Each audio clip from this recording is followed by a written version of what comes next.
Pues hoy 15 de noviembre del año 2025, estamos a un día, cuando en el año 1889 apareció la imagen de la Virgen del Carmen de Cuquí a la señora Lorenza Marín de Rubio, arriba, más abajo de Ramón. Es la única Virgen que ha aparecido, según la historia, aquí hace 244 años exactamente. Lorenza Marín de Rubio, una señora que estaba lavando su ropa ahí en la zona de Agualinda, subiendo a Ramón. Bueno, hoy empezaron escuchando la canción de John Lennon, una canción que representa el llamado a la paz en los años 60, cuando se daba aquella guerra de Vietnam, aquella lucha contra la discriminación racial en los Estados Unidos. Y esa fue una expresión de John Lennon, que después fue parte de una película, Las Presas de la Amargura, en las cuales pues se llama Denle una oportunidad a la paz o Aplausos por la paz. Le dan dos nombres de esta canción. A tal efecto tenemos acá a la amiga Carla Pailax, que viene de participar en la reunión de la CELAC y la Unión Europea sobre hablar de instrumentos a la paz.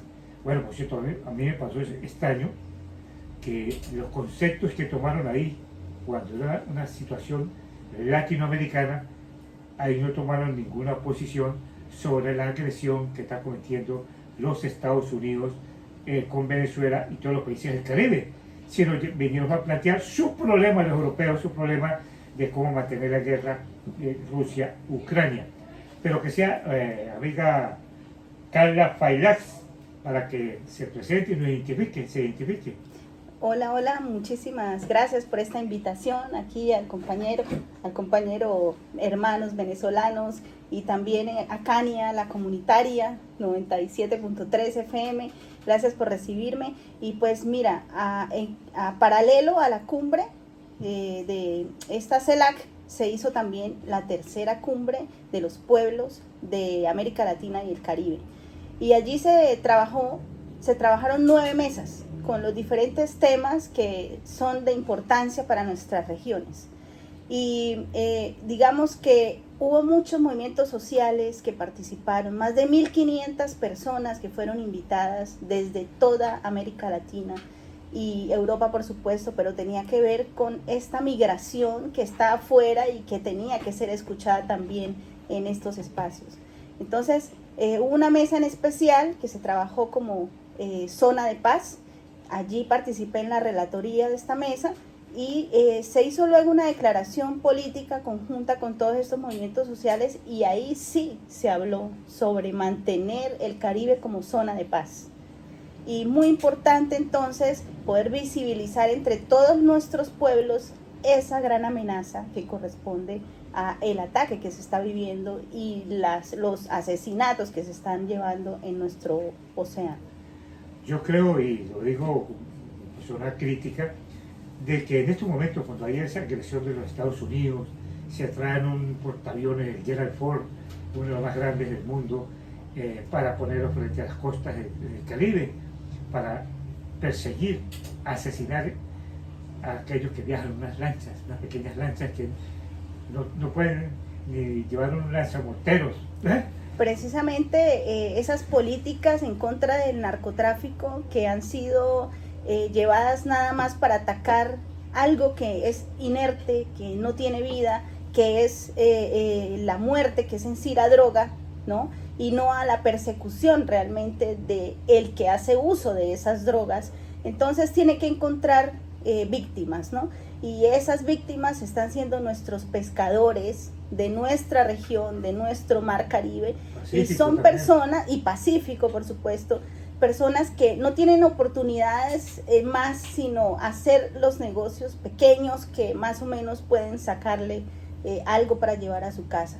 Y entre pescar y tantas cosas se ven involucrados en esa guerra en la que estas grandes potencias también han traído, ¿no? Producto de toda la comercialización que se ve.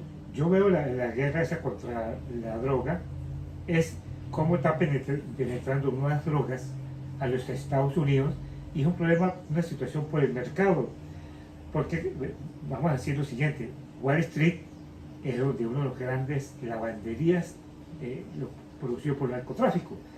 En Estados Unidos nunca hay preso un narcotraficante. No hay, o sea, uno nunca ve por la prensa que haya tenido el cartel Trump en Estados Unidos, nunca, o el clan Obama, nunca. Pero resulta de que cuando Estados Unidos intervenió en otros pueblos, caso en Afganistán, como el consumo del opio se multiplicó estando ocupado por Estados Unidos, en la famosa guerra del opio. Y todos sabemos que el alto consumo de sustancias provenientes del opio, de la amapola, en Estados Unidos es alto. Además, ya vemos como en California ya hay marihuana transgénica, en las cuales pues ya llevar marihuana para Estados Unidos no es un negocio porque ya está legalizada en Estados Unidos. Ellos ya montaron su negocio, ya le quitaron el negocio a la parte colombiana, a la parte de Ecuador y parte de otros países. Lo mismo va a pasar con la cocaína, por cierto, que es satanizada las hojas de coca. La hoja de coca no es el problema, es el procesamiento de la hoja de coca que la lleva a la cocaína. Pero ¿qué pasa? Yo veo lo siguiente: Estados Unidos hoy en día está perdiendo sus patios traseros. Patio trasero hoy en día es Europa, porque Europa no hace nada que lo que está en Estados Unidos no le dé la autorización. Por eso es que apoya las sanciones contra Venezuela, contra Irán, contra Rusia, contra China. Apoya todas las sanciones. ¿Por qué? Ellos piensan que aquella frase que dijo Fukuyama, el fin de la historia, no, la historia nunca tiene fin. La historia tuvo comienzo, no tiene fin, porque siempre va a haber sociedades, siempre va a haber contradicciones en los pueblos. ¿Y qué pasa? Muchas veces ellos pretenden, con esta situación, porque los pueblos están rebelando, caso en Ecuador, el pueblo contra la situación de la reforma constitucional que está pidiendo uno boba, que esto es parte de la publicidad. No, nosotros le quitamos la violencia a Ecuador si nos dejan instalar bases militares en Ecuador.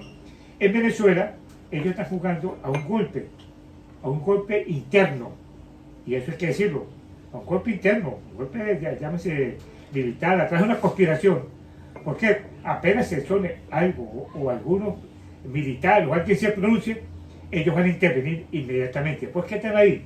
Lo que pasa es que a lo interno de Venezuela no se ha dado eso, caso de Venezuela.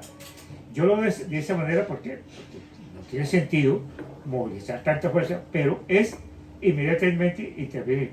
No pase lo del 11 de abril, el 11 de abril, que no les dio tiempo de intervenir para apoyar a la ultraderecha, para apoyar a los elementos que hoy llaman invasión a Venezuela, que invadan a Venezuela, y que esa invasión a Venezuela lo están utilizando para justificar los asesinatos de hermanos colombianos, de hermanos ecuatorianos.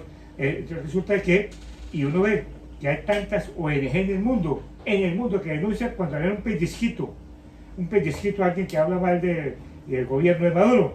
Entonces ya salen todos los medios que están torturando a desaparecidos, pero llevan más de 70 fallecidos, asesinados por este criminal de guerra, genocida, llamado Trump. Ninguna ONG sale, ni la OEA, que anteriormente vamos a la Corte Interamericana de Derechos Humanos porque están violando los derechos humanos en Venezuela, en Colombia, y resulta que ninguno se pronuncia. ¿Por qué? Eso demuestra que los organismos internacionales hoy en día están en manos de los grandes poderes financieros, porque ahorita lo que está moviendo es el dinero y los recursos.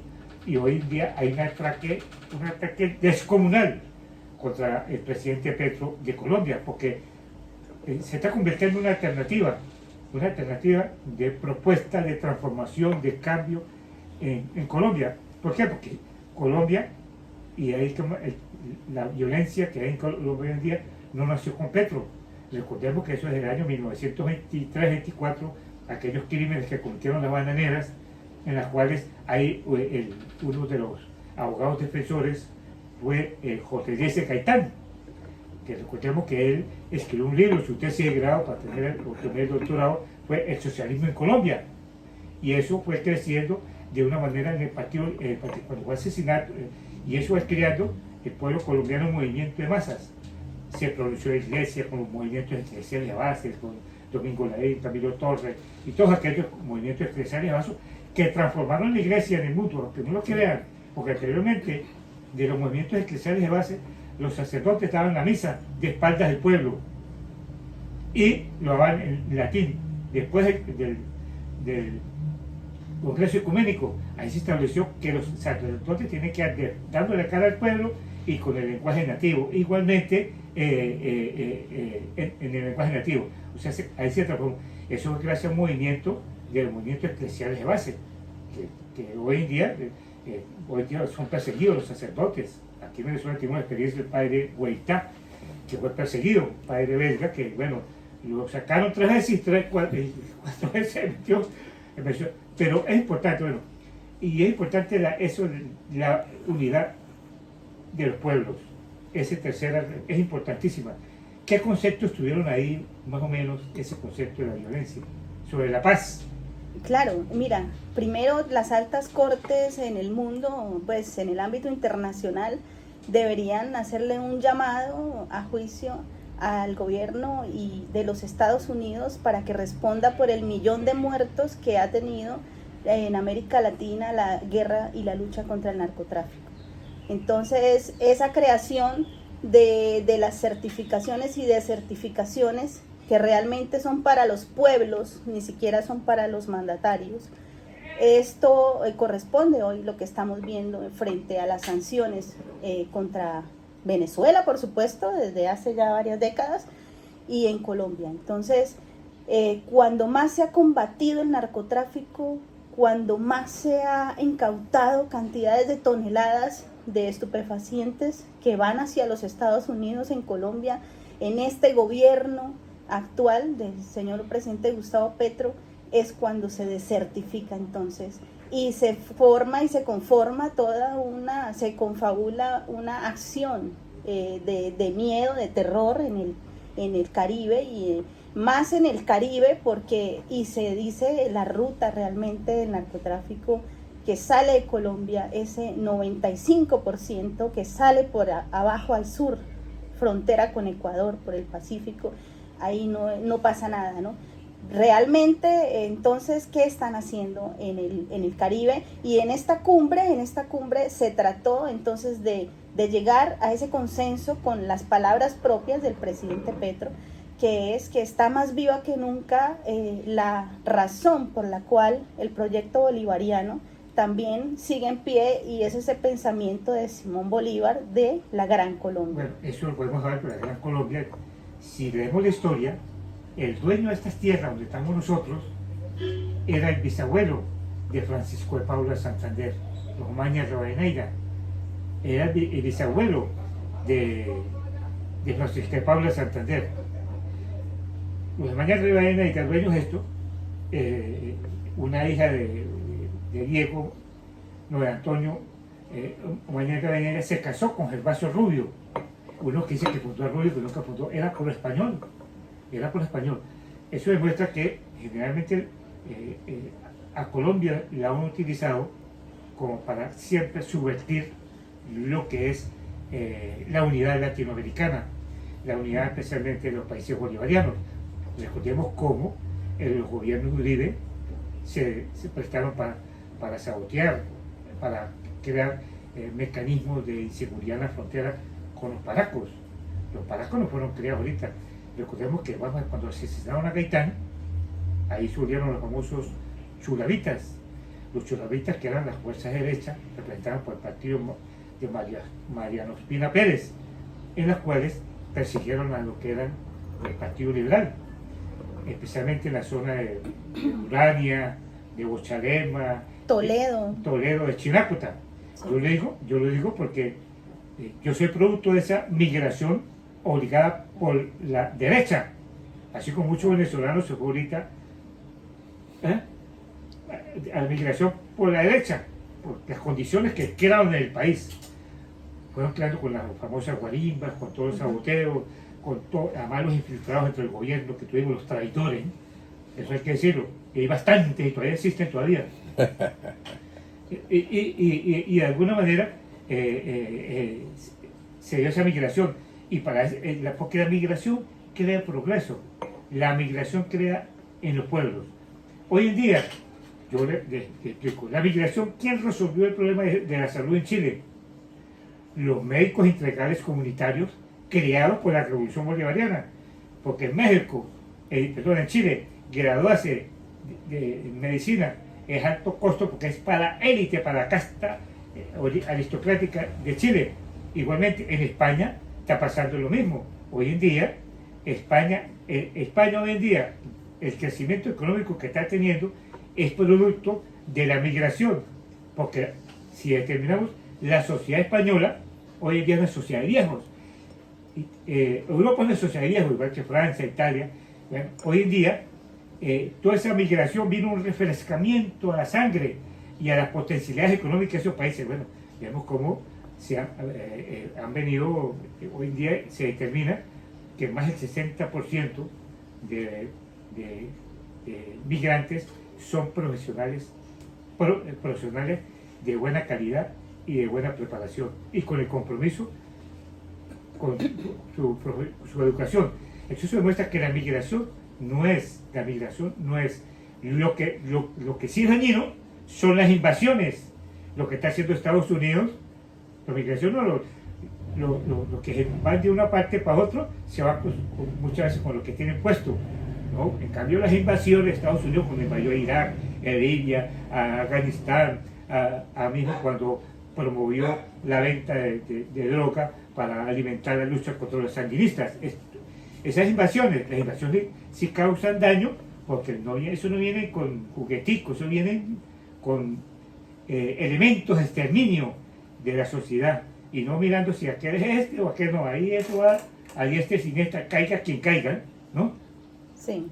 Y eso es importante que hoy.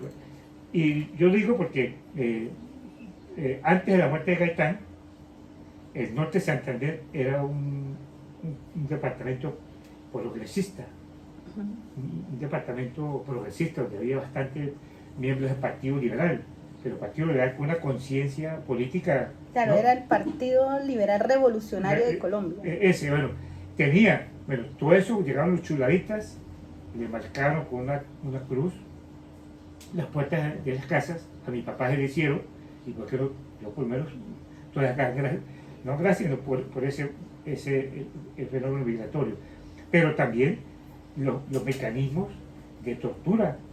Hay un sacerdote, no me acuerdo el nombre, que ellos hablaban, mi papá siempre nos leía ese libro, lo tenía, no sé qué es eso el libro. En ese libro hablaban los famosos mecanismos de tortura que usaban los chulavitas.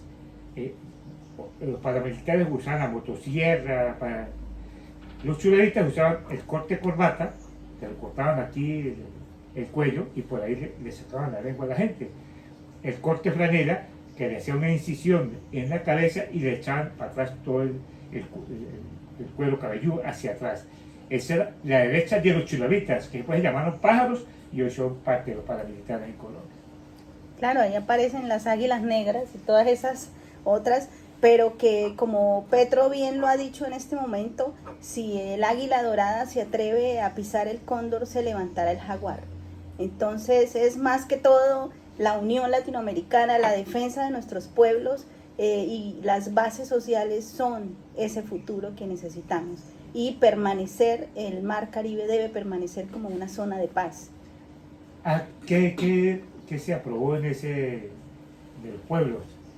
Bueno, en esa tercera cumbre de los pueblos, digamos, social de los pueblos de América Latina y el Caribe, es esto básicamente, ¿no? Es la hermandad que debe estar más vigente que nunca, es el acompañamiento, que esto no es solo un problema venezolano, colombiano, sino es continental, porque también los hermanos de Puerto Rico están pidiendo la independencia de los Estados Unidos, porque también estamos pidiendo que pare las sanciones contra Cuba, estamos pidiendo que pare toda la injerencia de los grandes imperios sobre nuestro territorio, estamos pidiendo que pare el genocidio en Gaza, estamos pidiendo justicia social, y esto es para el mundo entero. Entonces la voz de América Latina hoy día está siendo mucho más escuchada gracias a estos espacios que también el presidente Gustavo Petro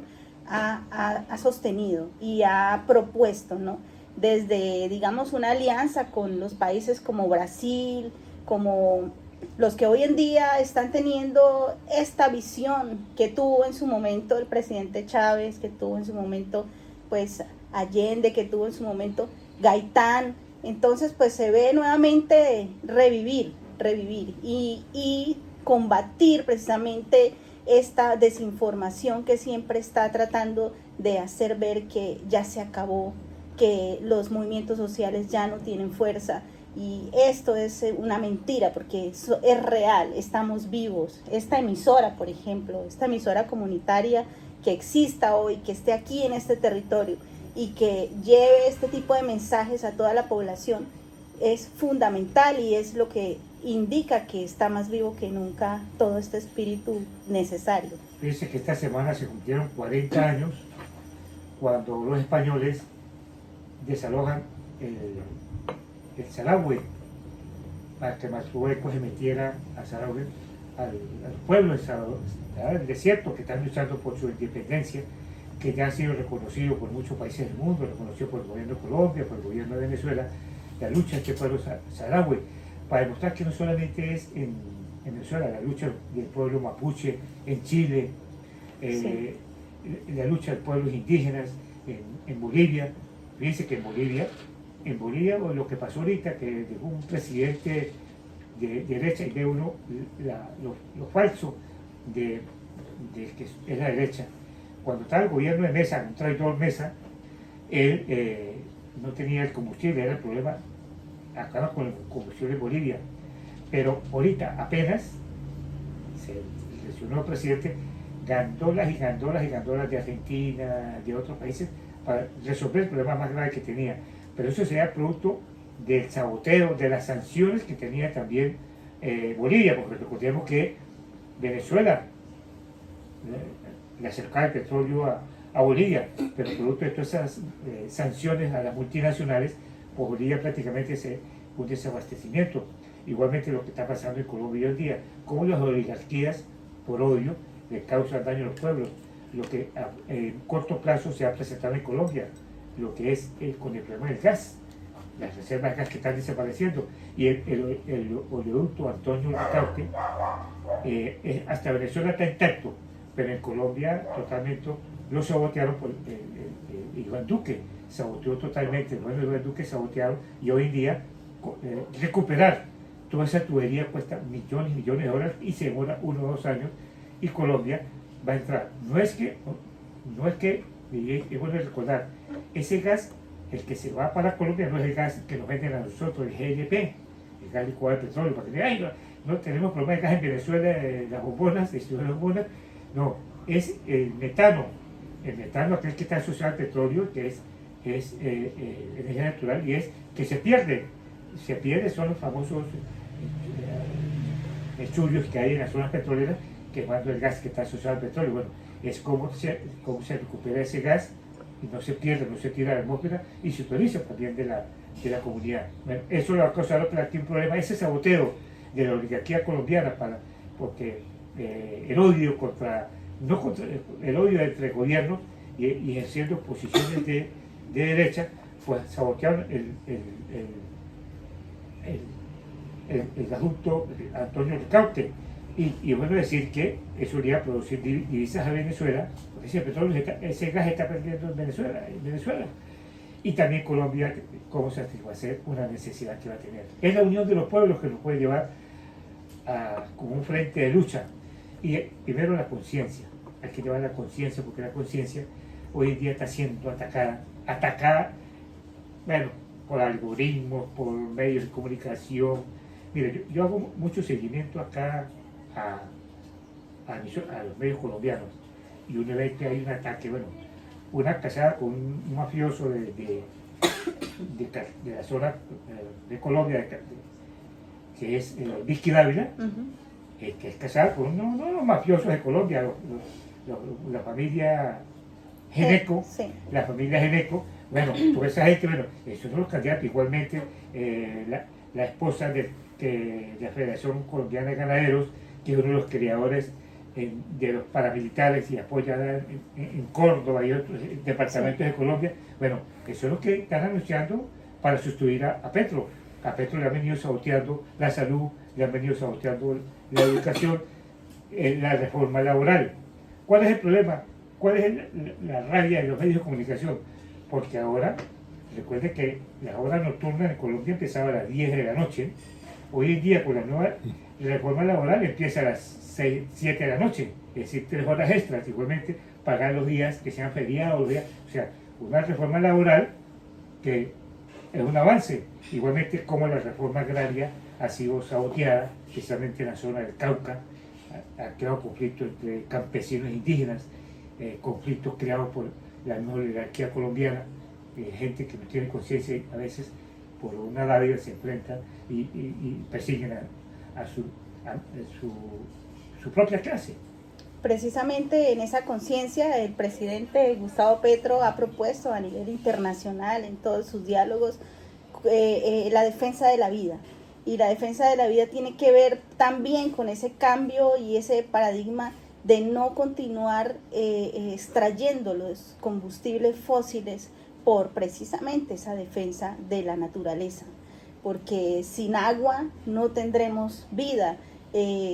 Con todas estas guerras contra el petróleo, del gas, del carbón que hemos tenido, es lo que ha llevado muerte, es esa explotación que nos ha llamado el patio trasero de las grandes potencias, pero y es lo que ha tenido en La Guajira 5.000 niños muertos por sed, porque el control del agua siempre se le han dado las concesiones a las grandes empresas extractoras de carbón. Entonces, y el presidente Petro ha ordenado entonces que no sigan sacando el carbón de Colombia porque se lo venden precisamente a una empresa israelí para que siga fabricando bombas para matar a los niños en Gaza.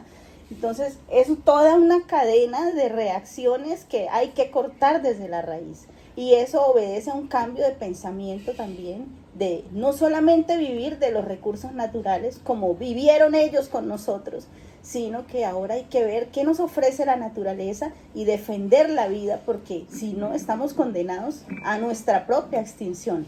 Sí, es la propuesta de la transición energética que está promoviendo cómo sustituir, no acabar con la explotación petrolera, en gran medida sustituir.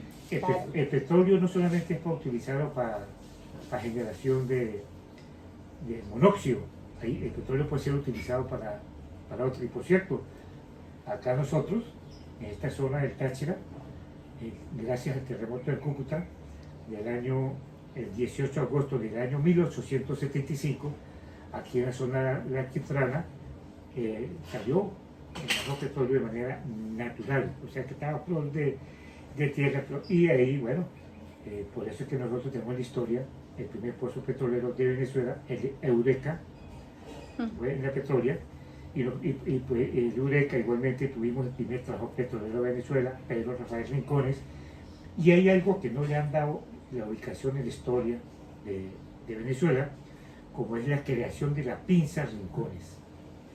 Usted ve inventos tecnológicos en el mundo y aparece en Venezuela, y el mundo, la línea precocida, inventada por Luis Caballero Mejía, no por Lorenzo Mendoza. Luis Caballero Mejía, un ingeniero mecánico, que la vendió al grupo Mendoza, aprovechando que llegaban al poder después de la caída de Pérez Jiménez. Igualmente está el cuchillo y diamante del gran Humberto Fernández Morán, que nunca quiso ganar el premio Nobel. Eso hay que decirlo, porque hay mucha propaganda con un premio Nobel. Humberto Fernández Morán no quiso ser premio Nobel en el mundo, porque la condición que le ponían era que tenía que renunciar a la nacionalidad venezolana, y él nunca quiso renunciar. ¿Por qué? Porque Venezuela estaban pasando factura, lo persiguieron, porque fue el último ministro de educación que tuvo Marco Pérez Jiménez, y por eso lo persiguieron. Duró 2 o 3 meses y lo persiguieron. Bueno, y está la pinza Rincones, un invento que hizo el papá de Pedro Rafael Rincones, que es el trabajo petrolero de Venezuela. Él inventó, se caían mucho las tuercas, las piezas ahí, entonces aquel alicatico puntudo, se llama pinza Rincones. en el año 1873, es la mejor fuente que podemos tener, cuando se estaba cumpliendo exactamente un centenario, en 1883, cuando estaban cumpliendo un centenario del nacimiento de Bolívar, el orgullo de Táchira, que llevó a la exposición para el centenario del nacimiento de Bolívar, el 24 de julio fue la pizza de Rincones, muestra de queroseno, muestra de diésel, porque también tuvimos la primera refinadora aquí, que la llevaron de muestra allá. Material que había sido extraído de la tierra en marzo. En 4 meses ya estaba en las exposiciones esas.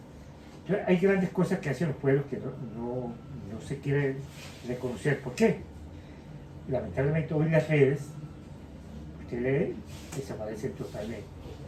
La lucha de los pueblos, quieren desaparecer la lucha de los pueblos. La lucha de los pueblos pareciera que no, la lucha empezó desde ahorita. Y esa es la retroalimentación que le están haciendo a la juventud. Porque la juventud cree que el mundo empezó con ellos, la juventud hoy en día. ¿No? Empezó con la juventud hace siglos. Nosotros pasamos por esa etapa. Pero hay que decir que hoy día hace falta más conciencia. La conciencia no es ser borrego, ni ser. La conciencia es tener la capacidad de decidir de acuerdo a su análisis, a su estudio. Y eso es que es importante enseñar a los muchachos hoy en día. No es repetir como un loro, sino que tenga un método de análisis de la sociedad, de estudio. Por eso es muy importante la formación política desde las comunidades. Empezar a implementar este tipo de programas que generen encuentros de reflexión, de análisis, en donde se pongan a pensar un poquito más allá de lo que hoy en día las redes sociales ofrecen, que también es desinformación absoluta, y que es lo que va a ayudar entonces a reconocer un poco la historia, porque no podemos decir que la lucha de Colombia simplemente fue por los colombianos, ¿no? Sabemos que sin los venezolanos no se pudo tener una independencia en Colombia. Sabemos que Simón Bolívar nació en Caracas. Sabemos que en Colombia nació Antonio Nariño. Y tenemos todos a nuestros próceres de la independencia que hoy en día nos tienen aquí contando una historia y que son de ambos pueblos, y asimismo la gente, los pueblos se unieron en lucha para nuestra independencia y en continuar en la revolución. Bueno, uno observa cómo cuando se da la famosa rebelión de los comuneros de Socorro, ¿por qué los comuneros de Socorro, estando cerca de Bucaramanga, cerca de San Gil, por qué no se van hacia Bogotá? ¿Por qué agarran hacia Venezuela? Agarran hacia Venezuela y de alguna manera pasa por acá. Por esa época había unos alcaldes en San Antonio, un alcalde llamado Juan Aranda, que se incorporó como capitán comunero. Igualmente pasaban por Rubio, por esta zona, y en esta zona se incorporó Omaña Rivadeneira. Antonio Omaña se incorporó a capitán comunero. Y ¿quién los delató? Pues Gervasio Rubio, el que supuestamente fue el que los delató. Los delató y por eso fue que nosotros tenemos como fecha de fundación un 9 de diciembre del año 1794, Rubio, el que no existe, porque esto fue, para mí, un poblamiento, los indígenas coquíes, los capachos, y está demostrado, eso está demostrado. Pero ¿qué pasa? Gervasio Rubio delató a su cuñado, hermano de Bárbara, que era la esposa, lo delató. Bueno, Gervasio Rubio Omaña Rivadeneira fue detenido, fue llevado a Caracas, después lo mandaron el virreinato de la Nueva Granada, lo mandó a liberar, le habían quitado todas las tierras, y a él le quitaron lo que se llamaba la Yegüera, que era de Omaña Rivadeneira, familia de Francisco Pablo Santander. Fíjense lo que era el terrateniente Francisco Pablo Santander, que esta Villa Rosario prácticamente era todo toda eso de la parada para ir para allá. Yo voy aquí para allá. Bueno, y entonces, bueno, cuando él libera, le devuelven las tierras. Y entonces el acto de fundación que alguien lo fijó, es el 9 de diciembre de 794, porque es el día en que Omar de Rivadeneira le vende a Gervaso Rubio las tierras, al traidor. ¿Bien? Y por eso es que Gervaso Rubio en 1812 se fue de Rubio, porque ya había rebelión en este pueblo. Empezaron a echarle candela a los cañales de Gervaso Rubio, a la producción de café, y él tuvo que irse en el año 1812, después del grito de independencia de 1811, el 19 de abril, 5 de julio, tuvo que irse para Coro, y allá murió. Lo único que no volvió para acá, hizo un testamento a nombrar los héroes acá. Esa es la historia que debemos conocer los pueblos para ver que, porque toda la vida nuestros pueblos antepasados han sido pueblos de lucha, pueblos de buscar lo que es la igualdad, el crecimiento de nuestros pueblos. ¿Qué más nos tiene que decir la amiga Carla Fainax? Bueno, que tenemos que decir que la importancia que acaba de comentar aquí el compañero de Cania, pues la defensa de nuestros pueblos viene entonces de el conocimiento de la historia, el reconocimiento de un solo territorio como un pueblo hermano que nos une, y el fortalecimiento de la identidad como parte de estos pueblos, de un solo pueblo hermano, y que está y nos lo enseñan los pueblos indígenas, nuestros pueblos ancestrales. Ellos finalmente son los que han resistido a lo largo de la historia hasta de nosotros mismos. Entonces, contar con la voz de estos pueblos es contar con la sabiduría de un pueblo que nos llama a estar más en sintonía con la realidad, Porque son pueblos que tienen un amplio conocimiento. Todos recordamos aquellas famosas misiones que estaban acá en la zona de Guayana, los Yanomami y todos esos indígenas. ¿Por qué las misiones estaban ahí? Porque lo que estaban robando era conocimientos de la medicina ancestral de que hacía nuestro pueblo para después ellos producir después el laboratorio. Esa era la base de misiones. Y que gobiernos acá, hasta un ministro de la Juventud llamado Charles Brewer Carías, que retiraba de Boy Scout. Pero ese era uno de los agentes hermanos de Alan Brewer Carías, que hizo supuestamente el decreto de Carmona para justificar el golpe contra Hugo Chávez Frías. Y por eso también yo quería comentarles que la propuesta de paz de nosotros, de nuestros pueblos, proviene de la comunidad, proviene de abajo, proviene de las bases sociales, proviene del liderazgo comunitario. Entonces, nosotros como sabedores de la riqueza que tenemos frente a nuestros ojos, comenzando por ese territorio, quería compartirles que en Chinacota hay un museo que se llama el Museo de Piedras Ancestrales, y que dirigimos desde hace 15 años junto con el programa de fortalecimiento de museos que dirige el Museo Nacional de Colombia, y vamos a estar participando en la fundación de los 200 años del Museo Nacional de Colombia, con una imagen de una de las piedras que tenemos acá en Chinacota, que son metates o piedras de moler talladas por los chitareros, y que va a estar exhibida a partir del 11 de diciembre en Bogotá, en el Museo Nacional, pero que junto a eso se van a acompañar actividades desde el 20 de noviembre aquí en Norte de Santander y en la región, porque hay una exposición en la Quinta Teresa, en Cúcuta. Para los que vayan hoy a mirar, pueden ir mañana,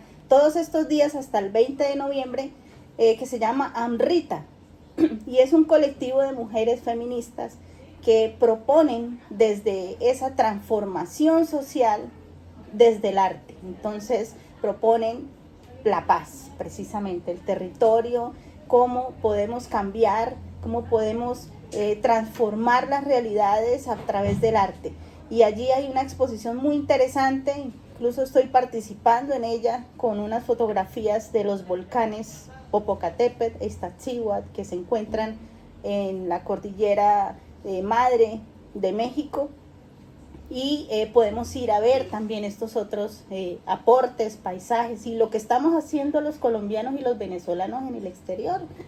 porque más allá de lo que cuentan algunas noticias o que siempre los involucran con cosas que delitos y esto, en realidad somos embajadores de nuestros países, embajadores culturales, artísticos, así sea vendiendo arepas en el centro histórico de la Ciudad de México. Allá están los colombianos, los venezolanos y están llevando cultura, arte, identidad. Entonces hay que valorar también a todos nuestros hermanos migrantes, apoyarlos en el momento que necesitan, sea por las razones que sean, son humanos y hacen parte de nosotros. Entonces eso es el mensaje que queremos llevar también y a ayudar a que toda esta comunidad sepa y que tenga el respaldo de su propio pueblo. Eso es muy importante, no hay que abandonar nunca al hermano, además que está perdido, al hermano que no piensa, porque si seguimos hablando entre nosotros mismos, entre los que ya conocemos más o menos cuál es la conciencia a la que hay que llegar, pues entonces no vamos a tener el alcance necesario para seguir sembrando esa semilla de conciencia en el resto de la gente, ¿no? Entonces los invito también para que vayan a la exposición a la Quinta Teresa, una exposición de arte muy bonita. ¿En qué parte de Cúcuta queda? Esto queda frente a la FESC, diagonal al parqueadero de la Gobernación. Es en el centro, no sé, es calle Cuarta con... Cerca del Parque Santander. Cerca. Esa es la guía para los que van para Cúcuta. No, si se encuentra en el Parque Colón, está la Torre del Reloj, que es la Secretaría de Cultura. A 2 cuadras a mano izquierda, ahí está la esquina, la Quinta Teresa. No se pierde, cualquiera le dice dónde es. Y en Chinácota, en la vereda Chitacomar, está el Museo de Piedras Ancestrales. Tenemos un canal de YouTube llamado Contacto Cósmico Ancestral, donde hacemos colaboraciones voluntarias entre todos, artistas, gente, lo que quiera decir, ahí está el espacio. Entonces es para difundir, promover nuestra identidad, nuestro patrimonio, nuestro pensamiento, completa libertad en la conciencia de que somos parte de un mismo territorio. Entonces, invitarlos, si quieren contactarnos, Contacto Cósmico Ancestral en YouTube o Museo de Piedras Ancestrales en la web o en Facebook. Ahí estamos y bienvenidos siempre. Bueno, cuando usted habla de Chinácota, aquí es algo de la historia. Carlos Andrés Pérez, cuando fue presidente, él regaló un barrio a Chinácota. Claro, fue el primer barrio que tuvo Chinácota. Sí, se decía que Carlos Andrés Pérez era colombiano. Yo por lo menos me gusta investigar y hay la prueba que Carlos Andrés Pérez no era colombiano. Porque yo fui registrador civil. Ya. Aquí en el municipio. Lo primero que hice fue revisar el año 1922, ahí nació Carlos Andrés Pérez, según el registro aquí, de acá, pero no solamente me quedé en el registro, porque en esa época uno escribía en el lado y lado, sí. Lo traían en un canasto, como decían, así decían, que Carlos Andrés, y entonces me puse a investigar, cuando estaba investigando sobre los puentes eléctricos, cómo se generó la luz eléctrica acá en Rubio, cuando se construyó la segunda planta eléctrica del estado Táchira, arriba en Río Chiquito, Quinimarí. Ahí, en el año 1895, se creó la compañía de electricidad de Rubio, se creó. Y habían 5 socios. Los 5 socios, me acuerdo que era el señor Antonio Pérez, que era el papá de Carlos Andrés Pérez, año 1895, y está la foto ahí. O sea, eso indica que ya el papá de Carlos Andrés vivía aquí, año 1895. Y es más, la casa no era cualquier casita, era una casa que donde cayó en el diente del Bíoro, que era la casa donde está la alcaldía hoy en día. Esa era la casa del papá de Carlos Andrés Pérez, que después el grupo Cisneros, en el año 90, quiso construir un museo en honor a Carlos Andrés Pérez, y creó una fundación, tiene un nombre indígena, y en esa época era concejal, y un nombre indígena, y entonces de repente cuando vino la insurrección cívico-militar el 4 de febrero, los Cisneros dejaron eso, dejaron el pelero, y la casa del frente, donde está el Consejo Municipal, fue adquirida por Cecilia Matos, que fue la segunda esposa de Carlos Andrés Pérez. Entonces yo en este, no, es la historia, yo independiente, todos conocen mi postura política, pero ahí está la historia, la verdad es como el papá Carlos Andrés Pérez aparece una foto del año 1895 y ¿qué? 27 años después va a ser la Carlos Andrés Pérez en Chinacuta. Que sí tenían sus raíces en Chinacuta, sí. Un ejemplo, mis raíces están en Yuraña. Y el barrio en Chinacuta se llama Antonio Pérez. Bueno, el papá de Carlos Andrés Pérez. Vean cómo es la historia. Y es bueno porque alguien de allá de Chinacuta le da esa información a uno. Yo realmente no he tenido oportunidad de conocer, ha sido una de las grandes, conocer las tierras de ancestros de mi papá. ¿Por qué? Porque según una escritura que he tenido ahí por cuestiones políticas, habían los colombianos presos. Ellos decían que yo era huicho, que yo era huicho, que yo era huicho, que yo era huicho. A mí me decían el huino. No, huicho, yo no soy huicho, yo soy huino. Entonces yo, después cuando me llamaron que he tenido Sergio Bonilla a la reja, ya para soltarme. Yo soy de la reja, entonces le digo, mire, dígame, ¿por qué me dicen huicho? No, porque usted seguro es de Urania. ¿Y el por qué? Porque usted habla mucho. Eso es lo que me dijeron los presos. ¿Qué pasa? No, pero allá en norte de Santander, a los de Ocaña, le dicen los huichos. Sí, sí. Ah, los Sí. ocañeros. Y entonces Durán, bueno, y realmente todos somos habladores. Todos somos huiches. Huichos, Sí. exactamente. Bueno, interesante hacer ese tipo de actividad. Y de repente ver cómo promovemos una actividad de ese museo. Aquí fue una... Bueno, yo tuve la oportunidad de venir hace 10 años a un encuentro artístico, cultural aquí en La Rochela y me encontré con un museo muy interesante que jamás pensé que llegando ahí viera y es el Museo de Villamari. Y me llamó la atención la montaña, cómo estaba conformada y cómo se veían ciertos agujeros. Y fui hasta allá y me di cuenta que tenían unas tumbas que habían ya estudiado en la universidad de acá de Táchira y escribieron un libro, ¿no? Un autor, Reina. Reina Durán. Esa es Reina Durán, la esposa de Fejó Colomene.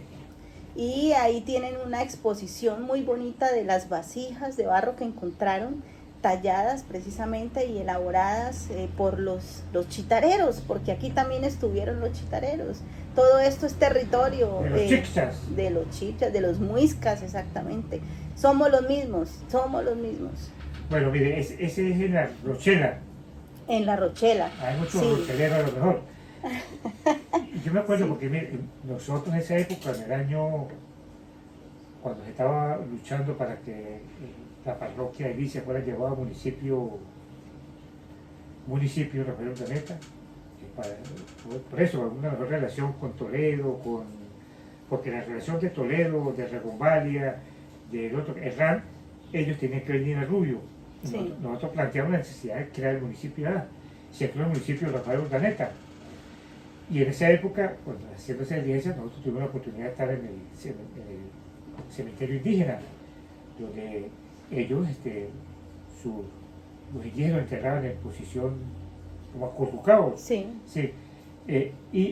Bueno, en esa época también hubo una especie de saqueo. En esa época empezaron muchos visitantes de Europa y venían a llevarse, se sentaban a la delicia y compraban vasijas y eso. Bueno, eso al fin se intervino y separó un poco ese cementerio indígena. El cementerio indígena que es de La Rochela. Sí. Que de alguna manera, bueno, nosotros también tenemos aquí los Cania, hemos estado intentando investigar, porque según el cementerio indígena acá de Rubio, estuvo ahí en La Panita, pero encima del cementerio indígena hay una escuela que es la escuela del Guayabal. Teóricamente, y ya por investigaciones de otras personas que han investigado, nos dicen que el cementerio está ahí debajo de la escuela del Guayabal, de los indios Cania. Cania, exacto. Sí quería preguntar qué significaba Cania. Bueno, Caña era una zona que cuando llegaron los españoles acá, la vendieron como una zona, como una especie de Eldorado. Porque llegaron, cuando pasaron los primeros españoles acá, vieron mucha felicidad, mucha alegría, mucha armonía entre los habitantes de este sector. Entre eso vino Juan Rodríguez Suárez, fundador de Mérida, en 559.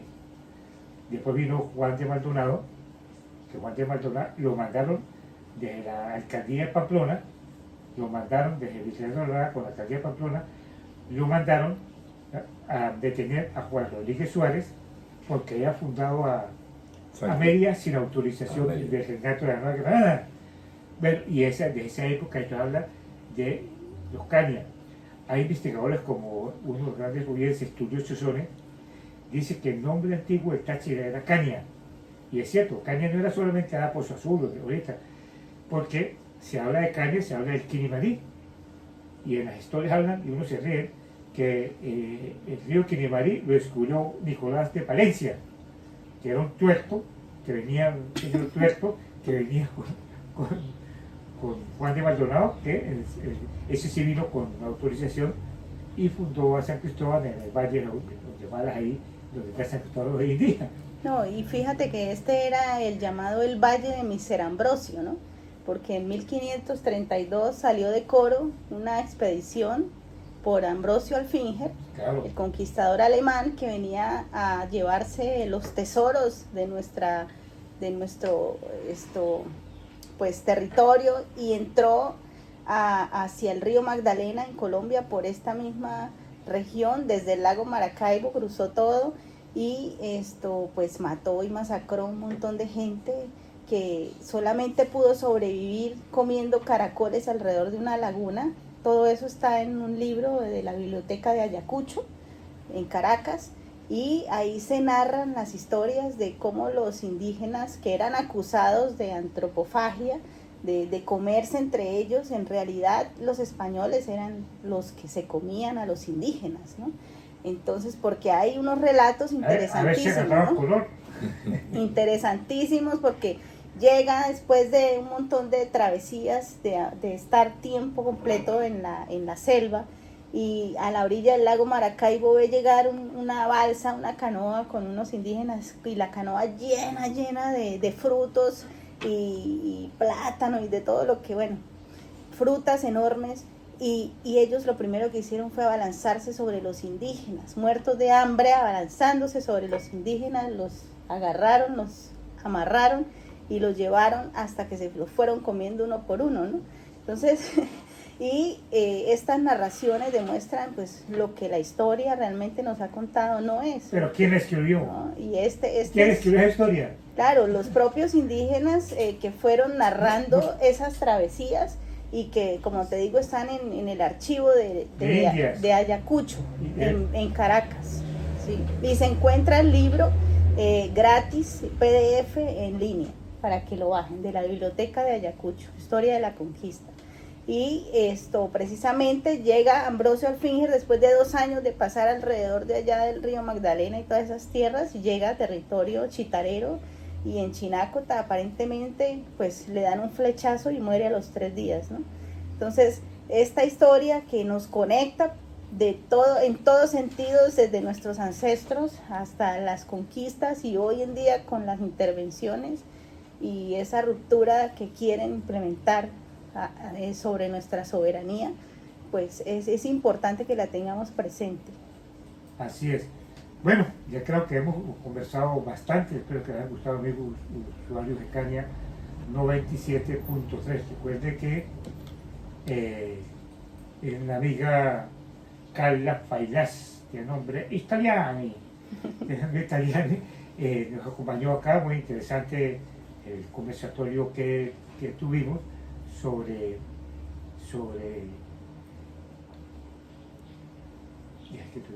bueno, hablamos de muchas cosas, sí, política, sí. La CELAC, la lucha de nuestros pueblos, la cumbre social de los pueblos latinoamericanos, la historia, la conquista, la revolución, las luchas de los pueblos, la unidad y el proyecto de la Gran Colombia. Así es. Bueno, así que muchas gracias, amigos usuarios de Caña 97.3. Recuerden que a la 1 de la tarde viene el programa de los Ismaeles, Ismael Miranda y Ismael Rivera, los grandes hombres de la salsa. Y a las 3 Modelo, Balada, Chillán, nomás. Organia 97.3.